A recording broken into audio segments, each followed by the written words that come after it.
The notification sound woke me at 6:47 inches the morning. I was lying on the pull-out couch in my college friend Dana's spare bedroom, still wearing the same clothes I had on the night before, when my phone lit up the dark room like a small sun. I reached for it automatically, my eyes barely open, and the first thing I saw was the number that made me sit straight up. 54 missed calls. The second thing I saw was the alert from my bank. A wire transfer, confirmed and settled. $31,200,000. Deposited into my personal account at 6:02 that morning. I sat there in the dark for a long moment, holding the phone with both hands. The night before, my husband had packed my things into 2 suitcases and set them on the front porch of the house I had helped pay for. His mother had stood in the doorway behind him with her arms folded, watching me pick up my bags in the cold February rain like I was a piece of furniture being returned to a store. Neither of them said a word. My husband, Marcus, just looked at the ground. I drove away without looking back, and I spent the first hour of my new life parked in a grocery store lot, crying so hard I could barely breathe. And now there were 54 missed calls on my phone, and $31 million in my bank account. I scrolled through the missed calls slowly. Marcus. Marcus. Marcus. My mother-in-law Carol. Marcus again. A number I didn't recognize. Carol. Marcus. My father-in-law, Jean. Marcus. The unknown number again. 17 calls from Marcus in total, starting at 12:03 inches the morning. I put the phone face down on the cushion beside me and stared at the ceiling. Let me go back to the beginning, because none of this makes sense without it. I married Marcus when I was 26 years old. He was 30, charming in that easy, effortless way that makes you feel lucky just to be standing next to him. His family was old money Atlanta, not obscenely wealthy, but the kind of comfortable that shows up in the way people carry themselves, the way his mother Carol corrected the server's pronunciation of wine varietals without looking up from her menu. I was from rural Ohio, raised by a single mother who worked 2 jobs and drove a car that rattled on the highway. From the very first dinner at Carol's house, I understood that I was a project she had not approved. She was never cruel, not outright. Carol was far too polished for that. What she did was quieter and more effective. She forgot my name in front of her friends exactly once, calling me Michelle at a dinner party, then laughing and saying I'm so terrible with names. Marcus has had so many girlfriends, she commented, sweetly, that my work in marketing was so practical. She bought me a cookbook for Christmas the year we got married and wrote inside it, in her looping cursive, "For the woman who will take care of my son, not our son, her son." Marcus saw none of it, or chose not to. He loved his mother with the uncomplicated devotion of a man who had never once been disappointed by her. When I tried to explain how her comments landed, he would tilt his head and say I was being sensitive. After a while, I stopped trying to explain. What I did instead was work. 2 years into our marriage, I started building something on the side. 12-hour days at my corporate marketing job, then 4 more hours every night on my laptop after Marcus went to sleep. I had an idea for a platform, a data analytics tool for small and mid-size e-commerce businesses that couldn't afford enterprise-level software. I knew exactly how to build the audience because I was the audience. I had spent 6 years doing exactly that work for companies who charged their clients a fortune for it. I could make it accessible, affordable, and clean. I used my own savings, which I had been keeping in a separate account since before we were married. My mother had always told me, keep something that is only yours. I never told Marcus how much was in it, and he never asked. That small act of self-preservation would turn out to be the most important decision of my life. I brought on 2 partners, both women I had worked with before. We built quietly for 18 months. We launched in beta with 43 clients, and within a year we had over 2,000 paying subscribers. I was running the company from my home office between 6 and 10 every night, taking calls on my lunch breaks and managing a team of 11 people fully remotely. Marcus knew I had a little side project. He thought it was a blog. The acquisition conversation started the previous October, 4 months before Carol stood in the doorway watching me pick up my suitcases in the rain. A mid-sized tech company out of Austin had been watching our growth numbers. They sent an initial offer. We countered. The negotiations ran through November and December, quiet and careful, handled entirely by my attorney and theirs. I told no one. Not Marcus, not Dana, not my mother. The deal was not done, and I had learned early in my career that celebrating before the ink dries is how you jinx things. The ink dried on February 3rd, at 6:02 the morning. $31,200,000, wired to my personal account. February 2nd, the night before the wire hit, was the night Marcus asked me to leave. I had come home late from a strategy call and found Carol sitting at my kitchen table drinking coffee like she lived there.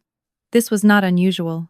Carol had a key to our house. Marcus had given it to her years ago and she used it whenever the spirit moved her. What was unusual was the expression on her face when I walked in. It was the look of a woman who had been waiting, and who was pleased that the wait was finally over. Marcus was in the living room. He was sitting with his hands between his knees, not meeting my eyes. And across from him on the couch, also not meeting my eyes, was a woman named Brittany, who was a junior account manager at his firm, and who was wearing one of his college sweatshirts. I want to tell you that I screamed, that I flipped the kitchen table, knocked the coffee out of Carol's hands, said something devastating and memorable. I didn't. I stood in the doorway of my own home and felt a strange, cold clarity move through me, the way the air feels right before a storm when everything goes perfectly still. Marcus stood up and started talking. The words ran together. I had changed. He had tried. He was sorry. It had been going on for 7 months. He hadn't known how to tell me. He still cared about me. He really did. It just wasn't working. Carol said nothing. She sat at my kitchen table and drank my coffee and looked at me with an expression that I can only describe as satisfied. I looked at Marcus for a long moment. Then I looked at Brittany, who had the decency to stare at the floor. Then I looked at Carol, who did not look away. I said, "I need you to leave my house." Carol set down her mug. "Sweetheart," she said, "I think you need to be the one to leave. This is Marcus's home. You've never really been comfortable here anyway. Everyone can see that." Marcus said quietly, "Mom?" But he didn't say it like a man defending his wife. He said it like a man asking a question to which he already knew the answer. I went upstairs and packed 2 bags. I was deliberate and calm about it. My laptop, my hard drives, my documents, my mother's jewelry, the things I actually needed. I left the furniture, the dishes, the wedding photos on the staircase wall, all of it. I carried the 2 bags down the stairs myself, set them on the porch, and walked to my car. Carol stood in the doorway the entire time, watching. Marcus stood just behind her, in the shadow of the hall. He did not help me carry anything. He did not follow me to the car. He did not say goodbye. I drove away. And the next morning, I woke up on Dana's couch with 54 missed calls and $31 million. I made coffee before I did anything else. Dana was still asleep, and the apartment was quiet, and I stood in her small kitchen in yesterday's clothes and watched the coffee drip and let myself think clearly for the first time in hours. I understood exactly why they were calling. Marcus was in finance. He had industry contacts, people who monitored deal announcements the way some people follow sports scores. The acquisition had gone public at midnight, a press release from the Austin company, picked up by 2 tech trade publications before dawn. My name was in it. My title, my company, my deal. $31 million, with my name attached. He had put me out in the rain and 12 hours later found out what he had thrown away. Every single call on that screen was someone who had looked at me last night like I was a problem being solved, and was now dialing with a completely different math in mind. I finished my coffee. Then I blocked every number that had called me between midnight and 6 a.m., except for the ones I didn't recognize. I called my attorney first. Then I called my 2 business partners. Then I called my mother, who cried, and then laughed, and then told me she always knew. I spent the rest of the morning in Dana's kitchen, working. By noon, I had moved forward on 3 action items my attorney and I had discussed months ago, in the event the deal closed. One of them involved the house. Here is what Marcus had apparently not considered, in the months he spent deciding how he wanted his life to look. The down payment on our house had come from my personal savings account. The one Carol had assumed was empty because I had never spoken about it. I had contributed 60% of the down payment. It was documented. The mortgage was in both our names, but the initial equity was mine, and my attorney had been sitting on that paperwork for 2 years Because my mother raised me to always know where the exit is before you need it. I did not call Marcus back. I did not call Carol. I did not call Jean, who had left me 2 voicemails in the tone of a man who has just realized a negotiation has gone badly. I let the calls roll to voicemail, and I read the transcripts when my attorney forwarded them to me. Marcus's messages went from confused to urgent to something that landed close to desperate over the course of 36 hours. He was proud of me. He had always believed in me. He wanted to talk. He thought they had made a mistake. He missed me. Things were complicated. Carol called twice. Her first message was warm in the way that expensive packaging is warm all surface. She said she had been thinking about me and wanted to have lunch.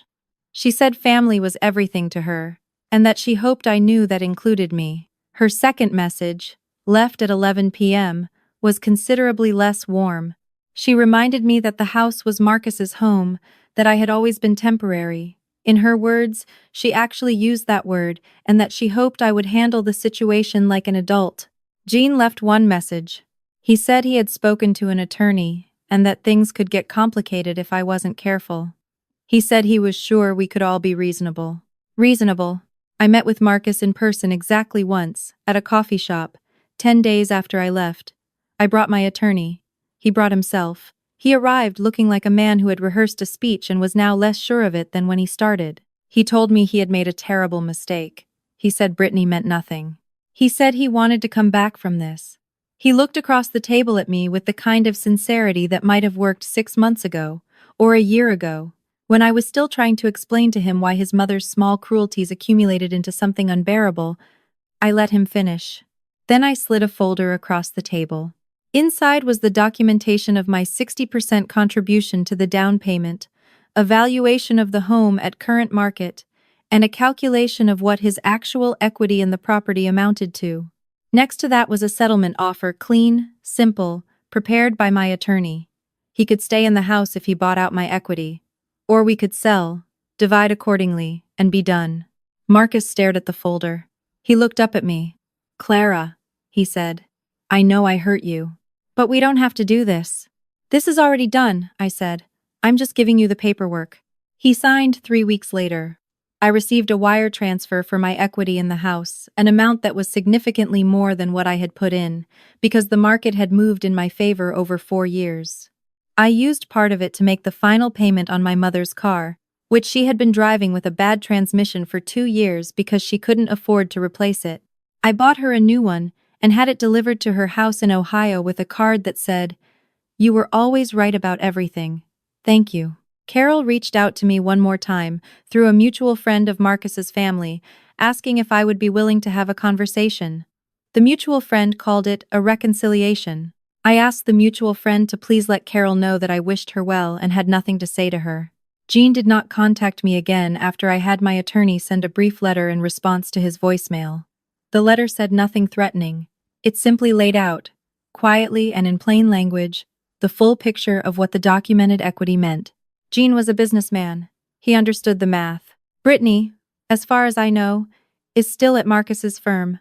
I genuinely hope she knows what she signed up for.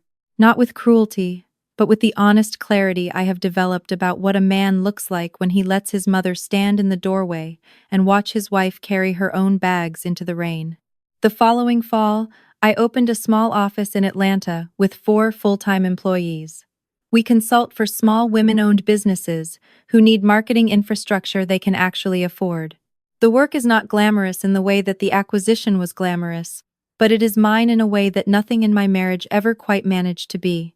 I do not spend time thinking about Marcus.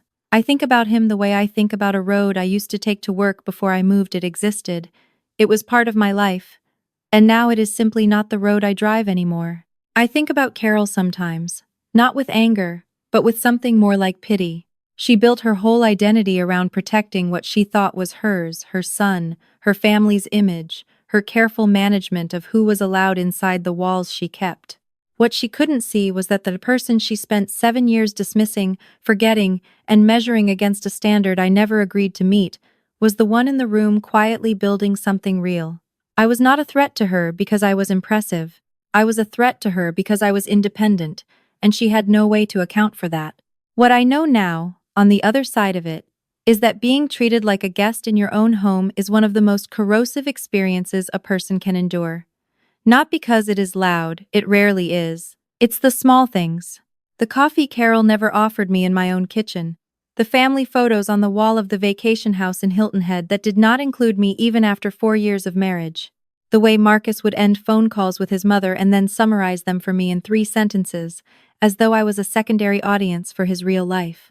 The way I learned to make myself smaller in rooms where I had every right to take up space. The moment I stopped shrinking was the night I walked out that door. I won't tell you that losing the marriage didn't hurt, because it did. Not the loss of Marcus specifically, but the loss of the version of my life I thought I was building. The dinner parties and the Sunday mornings and the idea that someone had chosen me and meant it. That grief was real.